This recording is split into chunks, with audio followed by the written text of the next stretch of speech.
नमस्कार, मैं हूं प्रशांत और अब बात करेंगे उस फिल्म की जिसका जुनून दर्शकों के सर चढ़कर बोल रहा है। जी हां, मैं बात कर रहा हूं जवान की। जब से फिल्म रिलीज हुई है 7 सितंबर से, तब से लेकर अब तक हर जगह खबरों में छाई हुई है फिल्म के आंकड़े बहुत बड़े हैं, ना सिर्फ देश में बल्कि विदेश में भी। जो लोग हैं, शाहरुख के फैंस हैं, वो सिनेमा घरों की ओर रुख कर रहे हैं। हमारे साथ 4 मेहमान हैं, हम उनका जो आपका तारुफ है वो हम कराएंगे, लेकिन उससे पहले मैं आपको ये बता दूं कि जो जवान है उसका कलेक्शन फर्स्ट डे का था 74 करोड़ सिर्फ और सिर्फ हिंदुस्तान में, और अगर हम दुनिया भर की बात करें तो वो था करीब 130 करोड़।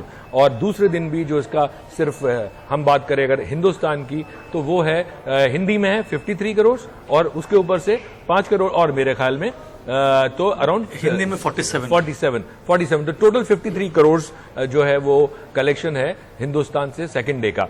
तो अब मैं आपको इंट्रोड्यूस कराता हूं। मेरे जो गेस्ट हैं, मेरे साथ हैं गिरीश वानखेड़े जो कि ट्रेड एनालिस्ट हैं, साथ में है वरिष्ठ पत्रकार अजीत राय साहब जिनमें वर्ल्ड सिनेमा की बहुत बढ़िया समझ है और सिनेमा को हमेशा से दुनिया भर में देखते रहे हैं।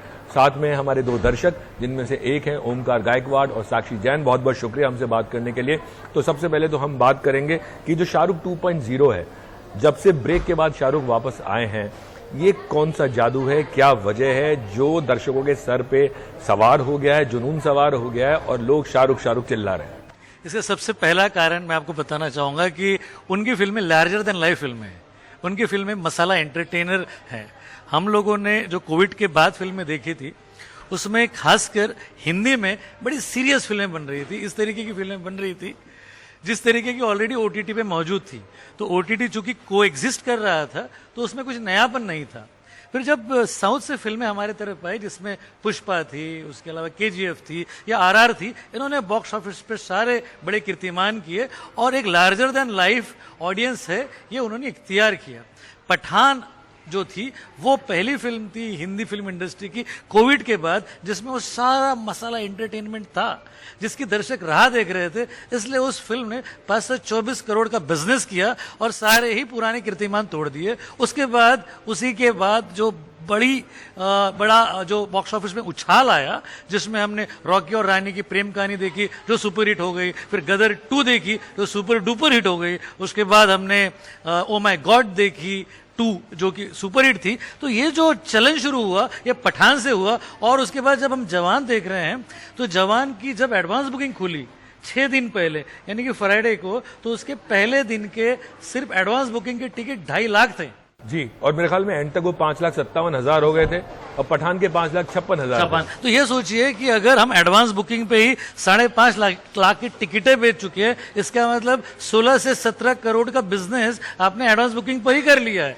तो ये शाहरुख खान का जादू है। उसका कारण ये है कि दर्शकों को जो चाहिए, दर्शकों को जो मसाला चाहिए, दर्शकों को जो एंटरटेनमेंट चाहिए, दर्शकों को जो जो जो चीजें एंटरटेन कर सके, साथ ही साथ जो उनको सोशली कॉन्शियस कर सके, जो सोशली उनको टच कर सके, ऐसे बहुत सारी चीजें इस फिल्म में भी है। तो शाहरुख की फिल्में एक जिम्मेदार फिल्म मेकर की फिल्में हैं। शाहरुख की रिस्पॉन्सिबिलिटी है कि 2.0 जब वो होता है तो वो दर्शकों को अच्छी तरीके से एंटरटेन कर सके और वही शाहरुख ने किया भी है। राइट। अजीत साहब आपसे पूछूंगा, आपने वर्ल्ड सिनेमा देखा है और शाहरुख जो है कहा जाता है कि विदेश में बहुत बड़ा नाम, और जितनी फैन फॉलोइंग शाहरुख की है शायद ही उस लेवल पे किसी और स्टार की हो। तो पहले तो मैं आपसे ये जानना चाहूंगा कि आप दुनिया भर में घूमते हैं, क्या है शाहरुख नाम का जलवा दुनिया में? सबसे पहली बात कि शाहरुख एक फेनोमेना है और शाहरुख के कमबैक में सबसे बड़ी चीज आई है उनकी संजीदगी, उनकी गंभीरता, जो शुरू के उनकी फिल्मों में नहीं दिखाई देती हमें। एक लवर बॉय से एक सेंसिटिव और जिम्मेदार नागरिक में जो उनका ट्रांसफॉर्मेशन है, ये बहुत बड़ी बात है, जिसने पठान को भी सुपरहिट किया, जवान को भी सुपरहिट किया। दूसरा, हमें ये नहीं भूलना चाहिए कि जो कोविड में और उससे पहले हमारा देश 2 तरह की क्राइसिस से गुजर रहा था। एक तो था किसान आत्महत्या कर रहे थे और दूसरा था हेल्थ सिस्टम कोलैप्स हो चुका था। तो इसमें जो उनका मेन है उसको मैं एक सिंपल शब्द में आप जानना चाहें तो वो है गॉडफादर सिंड्रोम, कि माने अमीरों से और पैसे वालों से पैसा लूट कर गरीबों में बांट देना। चूंकि हमारा देश 140 करोड़ का देश है जिसमें 80 करोड़ जनता 5 किलो अनाज पर जी रही हो, उसमें ये फार्मूला कितना हिट होगा आप सोच सकते हैं। क्योंकि वो आप देखिए कि वो जो पैसा, फिल्म में भी जो दृश्य है जिसमें वो पैसा लूटते हैं, वो गरीब किसानों में बांटते हैं ताकि उनकी आत्महत्याएं रुक जाएं, और वो हेल्थ सिस्टम के करप्शन को दूर करना चाहते हैं। तो भ्रष्टाचार जो कि देश की जड़ में समा चुका है, इसके खिलाफ आम जनता को अच्छा लगता है। जो एंग्री यंग मैन से थोड़ा सा डिफरेंट इस मामले में है कि एंग्री यंग मैन का जो पूरा कॉन्सेप्ट था वो पर्सनल रिवेंज पर आधारित था जी, उसमें सिस्टम बदलने की बात नहीं थी। शाहरुख ने थोड़ा सा उसको फॉरवर्ड करते हुए सिस्टम बदलने की बात की है। राइट। तो इसके कारण पठान का या जवान का जादू शीर्षक। तीसरी चीज यह है कि जो आप सिनेमा फिल्म मेकिंग में जाएंगे तो जो दुख का मेलोड्रामा है, तो वो दुख के मेलोड्रामा से शुरू होता है और न्याय के सक्सेस पर जाकर खत्म होता है जी। ये जो रेंज है दुख के मेलोड्रामा से और न्याय के सक्सेस पर, इसलिए ये ताली बजवाता है ऑडिटोरियम में सबसे जी। तो अगली चीज जो साउथ की फिल्मों का एक फिक्स पैटर्न है, मसाला फिल्मों का, जिसमें एग्जरेट करते हैं, अपना ले जाते हैं टेंशन को हाइट पर और फिर वहां से रिलीज पैदा करते हैं, रिलीफ, तो वो सब होता है। Right. दूसरा सवाल आपने पूछा इंटरनेशनली, तो अभी लास्ट ईयर मेरी उनसे मुलाकात थी सऊदी अरबिया में, जहां जेद्दा में रेड सी इंटरनेशनल फिल्म फेस्टिवल ने उनको लाइफ टाइम अचीवमेंट अवार्ड दिया शाहरुख को, और उसमें हॉलीवुड के भी बहुत सारे लोग थे। तो हॉलीवुड के लोगों को उनका चेहरा नहीं याद था लेकिन उनका नाम याद था। तो जैसे ही मन से अनाउंस हुआ कि शाहरुख खान, तो बगल में बैठे हॉलीवुड के जितने स्टार्स थे उन्होंने कहा, oh we are sitting with Shahrukh Khan. Okay. तो ये उनका जलवा है। दूसरा, टर्की में और सऊदी अरबिया में और जितने भी मुस्लिम कंट्रीज और यूरोपियन और रूस में, एक जमाने में जो अमिताभ बच्चन को हासिल था या जो राज कपूर को उससे पहले हासिल था, फिर मिथुन चक्रवर्ती साहब को, मिथुन चक्रवर्ती को रूस में था केवल। तो शाहरुख खान इंडियन सिनेमा के पोस्टर बॉय हो चुके हैं इस समय जी, इसलिए उनका जलवा सिर चढ़कर बोल रहा है सब जगह। मेरी एक और मुलाकात उनसे लंदन में है, हमारे दोस्त के यहाँ। तो जब आप उनसे बात करेंगे तो उनमें सीरियसनेस दिखाई देती है, जो seriousness of screen Hindi cinema के कलाकारों में नहीं दिखाई देती। उस पे हम लोग आएंगे, हाँ हम बात करेंगे। पहले दो दर्शक जो हमारे साथ बैठे हैं इनसे हम पूछते हैं, तो उनके पास है माइक। मैं आपसे पूछना चाहूंगा कि आप अब दोनों मुझे बताइए कि अगर हम शाहरुख खान नाम लेते हैं तो क्या रिएक्शन आपके दिलो दिमाग पे होता है? Star, evergreen, star, evergreen, his era never ends. अच्छा, entertainer, blockbuster entertainer, full on masala, drama, thriller, action, everything, romance, emotion, everything, every emotion is Shahrukh क्या खान। बदल गया है ऐसा? क्योंकि इससे पहले भी शाहरुख खान की फिल्में आ रही थी, एज ए लवर बॉय आ रही थी, या बहुत फिल्में शाहरुख ने की हैं। मैं कह रहा हूं जब से उन्होंने सिनेमा शुरू किया है, वो जादू या उस तरह का दर्शकों का रवैया हमें पहले देखने को नहीं मिला जो अब देखने को मिला है। ऐसा क्यों? सर, एक मैच्योर्ड एक्टर, एक सोशल रिस्पॉन्सिबल एक्टर एक किरदार प्ले करता है, एक पॉलिटिकल व्यू अपना सिनेमा के द्वारा he is portraying on the screen. वो एक बदलाव देख सकते हैं जी। लड़कियां बहुत फैन हैं, आप बताइए आपका क्वेश्चन था कि क्या चेंज हुआ है? क्या चेंज हुआ है और तो लड़कियां इतनी फैन क्यों हैं उनकी? शाहरुख खान का मतलब चार्म इज वेरी डिफरेंट, मतलब एंड व्हाट यू सेड कि मतलब क्या चेंज हुआ है, तो आई थिंक पहले he started as a lover boy, now he is going with like mature action hero. हाँ हाँ। बट अगर आपसे मैं पूछूं कि लवर बॉय और एक्शन हीरो है ना, तो आप किस चीज को, कौन से शाहरुख को ज्यादा प्राथमिकता देंगी? मैं लवर बॉय वाले शाहरुख को ज्यादा। Lover boy? हाँ। आप लवर बॉय को देंगी और लवर बॉय। आप भी लवर बॉय को, लेकिन जब आप एक्शन करते देखते हैं तो आपको कैसे लगते हैं? बहुत मजा आता है, amazing, very entertaining, he is very dynamic, he can do it all. Okay okay, आपके पास वापस आते हैं। थोड़ी देर पहले बात हुई थी साउथ और नॉर्थ के जो संगम है उसकी। हमने बाहुबली देखी, बाहुबली में कोई नॉर्थ का स्टार नहीं था। आरआरआर देखी, उसमें अजय देवगन और आलिया भट्ट थे। तो पैन इंडिया सिनेमा शुरू हुआ और पैन इंडिया सिनेमा में ये एक इसको हम कहते हैं समीकरण भी है ये कि कैसे कलेक्शन को पूरे देश से अपनी तरफ आकर्षित किया जाए। और फिर जब पठान आई, पठान में उस तरह का नहीं था, लेकिन पठान का जो कलेक्शन था साउथ में वो थोड़ा वीक था। सारी मतलब हम लाइफ टाइम कहें तो करीब 18 करोड़ था तमिल तेलुगु मिला के। लेकिन अगर हम बात करें इसकी जवान की, तो जवान का कलेक्शन करीब मेरे ख्याल में 16-17 करोड़ है जी जी, ओवरऑल 2 दिन का। तो ये जो समीकरण है कि साउथ प्लस नॉर्थ, ये विन विन सिचुएशन है। और आपको लगता है कि जवान में भी जब इस तरह के, क्योंकि एटली थे डायरेक्टर, जब कास्टिंग की गई होगी तो ये भी ध्यान रखा गया होगा कि हम कलेक्शन को और कैसे बढ़ाएं। एग्जैक्टली यही है। बेसिकली क्या है कि जब आप फिल्म बनाते हैं तो आप सबसे पहले तो यही देखते हैं कि पैन इंडिया ग्लोबली उसका रिसेप्शन कैसा होगा। और शाहरुख खान चूंकि नॉर्थ में बहुत बड़े स्टार है, लेकिन पठान में उनका पूरे 524 करोड़ के बिजनेस में 17 से 18 करोड़ का ही बिजनेस है लाइफ टाइम।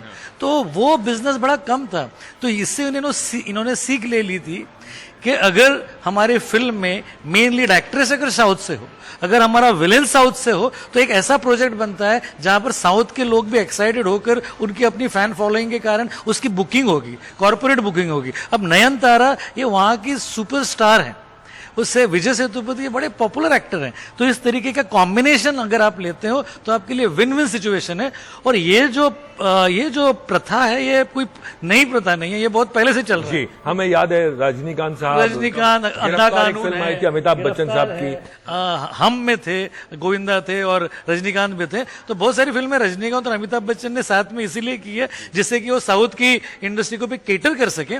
और अब तो चूंकि साउथ के स्टार्स को नॉर्थ में जानने लगे लोग डब फिल्मों के कारण, वैसे ही नॉर्थ के एक्टर्स को, स्टार्स को भी साउथ को में जानने लगे हैं। लेकिन नॉर्थ का एक्टर साउथ में जाने के लिए जरूरी है कि उसके पास कोई लैडर हो, उसके पास कोई ऐसे हो जैसे नयनतारा हो या विजय सेतुपति। सोलो अभी भी बहुत डिफिकल्ट है।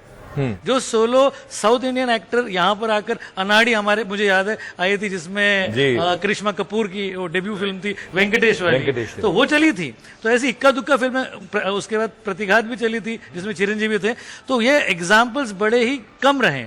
ज्यादा से ज्यादा होता यह है कि अगर हमारा नॉर्थ का स्टार अगर साउथ के एक्टर्स के साथ ज्वाइन होता है तो उसका फर्क हमारे साउथ के बॉक्स ऑफिस पे जरूर पड़ता है। इसमें मैं छोटी सी चीज ऐड कर देता हूं, क्योंकि कोविड के टाइम पे जो लोगों ने ओटीटी पे देखना शुरू किया तो उस वक्त देखने के लिए मसौदा बहुत कम था चैनल्स पे, और उस वक्त पे लोगों ने जमकर साउथ इंडियन फिल्म्स देखी। और उस वक्त साउथ इंडियन स्टार्स की पहचान north Indian actor, north Indian audience के साथ हो गई और वो घर घर में जाने लगे डब फिल्म देखने के बाद। और ऐसा ही मुझे लगता है साउथ में भी हुआ होगा कि बहुत सारे नॉर्थ इंडियन एक्टर्स की फिल्म उन्होंने वहां पे देखी होंगी। तो ये एक तरह से एक ऐसा वक्त था जिसने बहुत कुछ खोया भी और बहुत कुछ पाया भी, सिनेमा के लिए बहुत कुछ पाया भी।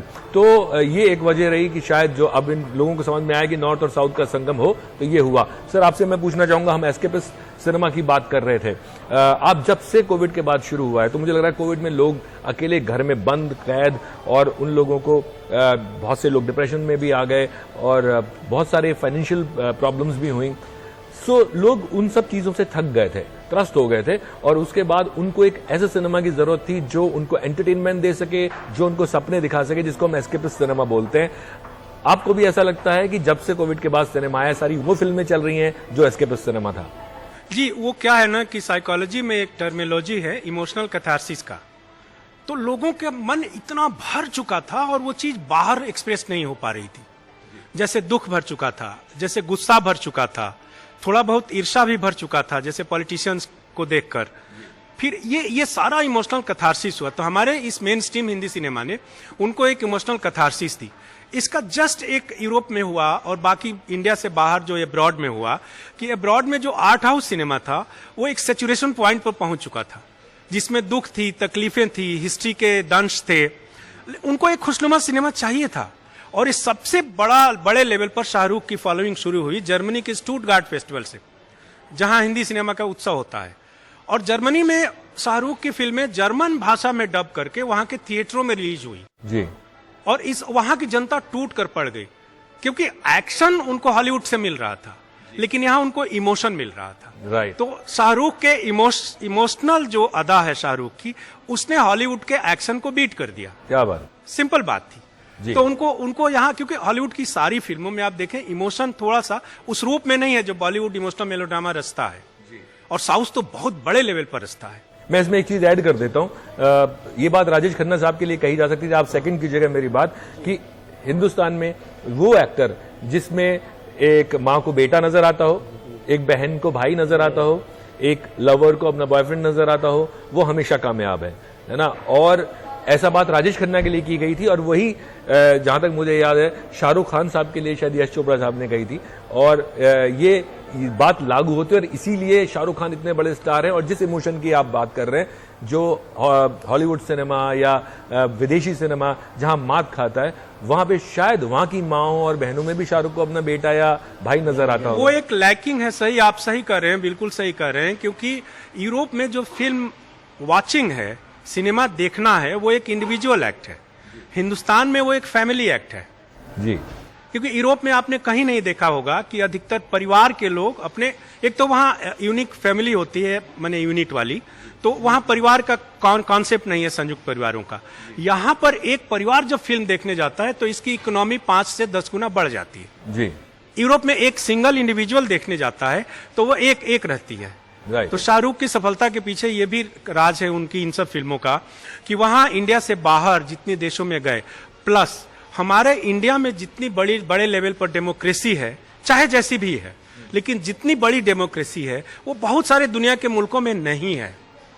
राइट। तो उनकी जो एक फ्रीडम को शाहरुख की फिल्में एनलार्ज करती हैं बड़े पर्दे पर। जी, जी। और इसके कारण शाहरुख बहुत फेमस है उन देशों में। आप दोनों के पास आता हूं, दोनों यंगस्टर हैं आप। फिल्मों के पीछे, फिल्म के किसी भी हीरो के फेमस होने के पीछे एक बहुत बड़ा हाथ होता है उसका स्टाइल, उसके कपड़े, उसकी डिलीवरी, है ना। मैं आपसे पूछूं, ऐसी कौन सी चीजें हैं शाहरुख की जो आपको अट्रैक्ट करती हैं, apart from acting and apart from larger than life cinema? इस चार्म, शाम, उनके जैसा चार्म और किसी एक्टर में देखने को अभी तक तो नहीं मिला है। His charm is very very very extraordinary. जैसे बात करने का तरीका हो गया उनका, रोमांस करने का तरीका हो गया स्क्रीन पे, वेरी वेरी वेरी एक्सेलेंट। जी, बहुत ही कमाल। ग्रेस से वो खुद को कैरी करते हैं, the way he respects everyone around. वो आपने फिल्मों से अलग जो उनके इवेंट्स होते होंगे उसमें देखा होगा, है ना। उसमें क्या चीज आपने नोटिस की उनके बारे में? आई थिंक उनमें ना एक अदब है, जब वो बात करते हैं किस ऑडियंस से या किसी से भी, वो दिखता है, मतलब एज अ थर्ड पर्सन भी कैमरा पे, स्क्रीन पे। हाँ, हम सब ने, मेरे ख्याल में हम तीनों में से कुछ टाइम, मैंने भी शाहरुख के साथ बहुत सारा टाइम गुजारा है, बिताया है उनके सेट पे। मैं चेन्नई एक्सप्रेस के सेट पे गया था, हैप्पी न्यू ईयर के बाद उनके घर गया था, मैं 2-3 बार उनके घर पे भी जा चुका हूं। तो मैं एक चीज जरूर बोलना चाहूंगा कि वो लोग कहते हैं ना कि जब एक्टिंग करते हैं आप, तो जो आप हैं वही आप नजर आइए। तो शाहरुख के बारे में मैं ये भी कहूंगा कि जो वो हैं बिहाइंड द कैमरा, जो मैंने उनको देखा है, उनकी मेहमान नवाजी, उनका जो एक चीज मैं देख रहा था कि बिटवीन द शॉट्स, जब शॉट्स हो रहे होते हैं और बीच में थोड़ा ब्रेक मिलता है लाइटिंग चेंज करने के लिए, तो वो उनके हाथ में एक आईपैड होता था और वो बैठ के खबरें खुद भी पढ़ रहे होते थे। दुनिया भर की उनकी नॉलेज कमाल की है, और जो आसपास उनके एक्टर्स होते थे वो उनको भी बताते थे। तो वो एक चार्म जिनकी बात ये कर रहे थे, उनकी मेहमान नवाजी, उनका बात करने का तरीका, अगर वो तू तड़ाक से भी बात करेंगे तो उसमें एक अपनापन होता है। तो एक बात है, आपसे मैं पूछना चाहूंगा कि हम लोग बात कर रहे थे आंकड़ों की, हमने बात की, और हमने जितना भी शाहरुख खान जो दोबारा उनका आना हुआ उसकी हमने बात की। बहुत एक हल्ला और भी मच रहा था कॉर्पोरेट बुकिंग का, जो कि खाली जवान को लेके बात नहीं है, वो और भी फिल्मों को लेके बात हुई। इस पे क्या कहेंगे आप? वो होता यह है कि हर एक बड़े स्टार की ना एक फैन फॉलोइंग होती है, और आजकल ये फैन एसोसिएशंस बनने लगे हैं, जैसे साउथ में बहुत होता है। ये एक होता है, और दूसरा एंगल होता है कि हर स्टार कुछ ब्रांड्स को एंडोर्स करता है। तो समझ लीजिए कि शाहरुख खान 10 या 12 ब्रांड्स को एंडोर्स कर रहे हैं। तो ये जो ब्रांड्स एंडोर्स कर रहे हैं, उनके जो कॉर्पोरेट्स है वो अपने एम्प्लॉयज के लिए, अगर समझ लीजिए कि शाहरुख एक ब्रांड, कॉफी का ब्रांड एंडोर्स कर रहे हैं, तो इस कॉफी के ब्रांड को एंडोर्स करने वाले जो ओनर है वो अपने सारे एम्प्लॉयज से कहेंगे कि यार अपने वो ब्रांड एम्बेसडर है, जाके आप पहले दिन 3 दिन अपने 1,500 वर्कर से सारे लोग फिल्म देख लो। तो उन्होंने ब्लॉक बुकिंग कर ली, ये कॉर्पोरेट बुकिंग है। फैंस जो करते हैं वो भी एडवांस बुकिंग में पहले ही जाके उन्होंने बल्क बुकिंग करते हैं कि भाई मेरे कॉलोनी में जो 400 लोग हैं, हम सारे लोग शाहरुख खान फैंस एसोसिएशन के मेंबर है। जैसे इस बार शाहरुख खान के फैंस ने गेटी में सुबह 6 बजे का शो बुक किया। अब ये जो प्रोसेस है, ये कई सालों से हम रजनीकांत के लिए, विजय साउथ में देखने को मिलता है, सुपरस्टार विजय के लिए, कमल हसन के लिए, ये इधर नहीं था। यहाँ अनिल कपूर का एसोसिएशन है, अमिताभ बच्चन फैंस एसोसिएशन भी है, लेकिन बहुत कम एसोसिएशन है। शाहरुख खान के एसोसिएशन तो है, लेकिन साथ ही साथ उनके कॉर्पोरेट्स हैं। अब वो इतने सारे, मुझे याद है मैंने उनके साथ इसी जगह पे, इस सिनेमैक्स था तब पहले, अब ये पीवीआर हो गया, यहाँ मैंने टैग ह्यूअर जो उनकी रिस्ट वॉच है उसका लॉन्च किया था। मैं डॉन 3 में उनके साथ नागपुर गया था। तो टैग ह्यूअर की जो एम्प्लॉयज हैं वो क्या करेंगे, पहले 7 दिन में अपने सारे एम्प्लॉयज को ब्लॉक बुकिंग करा देंगे कि आप जाके अपने एरिया में फिल्म देख लो। तो इसे कॉर्पोरेट बुकिंग कहते हैं। अब एक स्टार अगर 15 से 20 ब्रांड एंडोर्स कर रहा है तो समझ लीजिए कि एक ब्रांड के साथ कम से कम 3 से 4 हजार लोग हैं। राइट, 3000 से 4000 मल्टीप्लाइड बाय 15 से 16 ब्रांड, तो आपकी कॉर्पोरेट बुकिंग कितनी बड़ी हो गई। वो भी, और मेरे ख्याल में कि इसको हमें नेगेटिव नजरिए से नहीं बिल्कुल देखना नहीं, चाहिए, बिल्कुल नहीं। क्योंकि ये ऐसे है कि अगर मैंने फिल्म बनाई तो मैं अपने दोस्तों को बोलूंगा कि भाई आप Obviously। जाओ और देखो। हाँ, यस यस। आपके पास सर अजीत साहब, आपसे मैं पूछना चाहूंगा कि सारी हमने बात की शाहरुख के स्टारडम की, सब कुछ बातें हमने की, लेकिन कहीं ना कहीं जो इंडस्ट्री में शाहरुख जब भी कोई फिल्म साइन करते हैं या कोई फिल्म आने वाली होती है, आपको लग रहा है कि एक उन्होंने मंथन अपने साथ किया इस पूरे ब्रेक में, और उस मंथन के बाद उन्होंने कुछ डिसाइड किया। तो आप अक्सर जो जैसे रोहित शेट्टी हैं वो हमेशा बोलते हैं कि मैं 4 उन लोगों के लिए फिल्म बनाऊं जो सिर्फ रिव्यू करेंगे और 4 स्टार देंगे और पैसा नहीं आएगा, या मैं उन लोगों के लिए बनाऊं कि दर्शक जाएं और पैसा देखें, प्रोड्यूसर का फायदा हो, जो इंडस्ट्री के और एम्प्लॉय हैं जो उसमें फिल्म में काम कर रहे हैं उनका फायदा हो। तो आप क्या बोलेंगे इस बारे में, उस ब्रेक में, मंथन में शाहरुख ने क्या किया होगा? ये ऐसा हो रहा है जिसके एक क्रिकेटर ब्रेक लेने के बाद आता है और फिर जब फर्स्ट मैच में आता है छक्के पे छक्के लगाए चले जाता है। देखिए, शाहरुख ने एक जमाने में कोशिश जरूर की कि वो कुछ आर्ट हाउस सिनेमा बनाए। जैसे एक पहेली में उनका सबसे माया मेम साहब भी थी शायद। माया मेम साहब तो भी। खैर वो तो केतन मेहता ने बनाई थी, एक्टर थे, इसमें मेन प्रोड्यूसर थे। लेकिन उनको मुंबईया सिनेमा के लोगों ने से धोखा मिला, वो ठीक से कर नहीं पाए। बाद में आप देखिए कि शाहरुख जब आगे, और वो बेहतर इंसान है। जैसे पहेली का ही एक किस्सा मशहूर है कि उसके राइटर जो थे वो विजय दान देथा थे, राजस्थानी के, जिनकी कहानी पर दुविधा पर बनी। तो विजय दान देथा का अनुभव ये था कि शाहरुख किसी के साथ भेदभाव नहीं करते, चाहे उनका चपरासी हो, ड्राइवर हो, स्पॉट बॉय हो, जो खाना और पीना आता है वो सबके लिए सेम होता है। ये डेमोक्रेसी जो शाहरुख की थी। दूसरा, मुझे उनसे 2-3 बार मिलने का अवसर मिला है।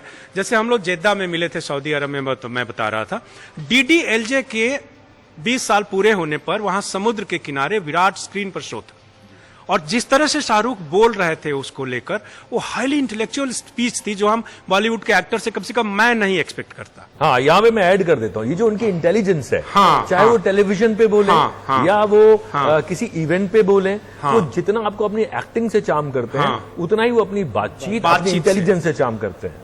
तो वो वहां जैसे हजारों अरब नौजवान लड़के लड़कियां पागल थे DDLJ के लिए। और फिर लंदन में जो उनके मुलाकातें हैं, उन्होंने एक बार मुझसे कहा था कि मुझे सिनेमा से पैसा नहीं चाहिए, पैसा कमाना होगा तो मैं इंडोर्समेंट से कमा लूंगा। मुझे जो लगता है, जैसे उनका कहना है कि जो उनको ठीक लगता है और जिसमें वो सेटिस्फैक्शन महसूस करते हैं, वो फिल्म करना चाहते हैं। और उन्होंने अपने को मेक ओवर किया है, अपनी मैच्योरिटी को बढ़ाई है उन्होंने। और उन्होंने कोई, एक भाषा में कहूं तो, कोई छिछोरी हरकत नहीं की है ब्रेक के बाद जी। तो इसने उनको बहुत, उनकी हाइप बहुत क्रिएट कर दी है आगे।